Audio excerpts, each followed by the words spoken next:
قالوا نعبد إلهك وإله آبائك إبراهيم وإسماعيل وإسحاق إلها واحدا ونحن له মুসলিমুন।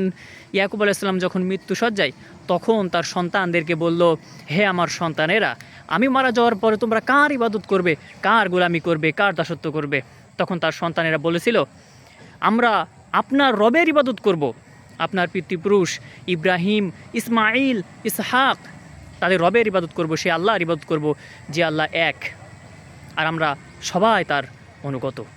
সুতরাং ইবাদত করতে হবে সে এক আল্লাহ তাআলার, এবং আমাদের সন্তানদেরকেও দিনী শিক্ষায় শিক্ষিত করতে হবে, তাদেরকেও দিনের বুঝ, দিনের সঠিক জ্ঞান তাদেরকে শিক্ষা দিতে হবে। আল্লাহ তাআলা সে তৌফিক আমাদের দান করেন।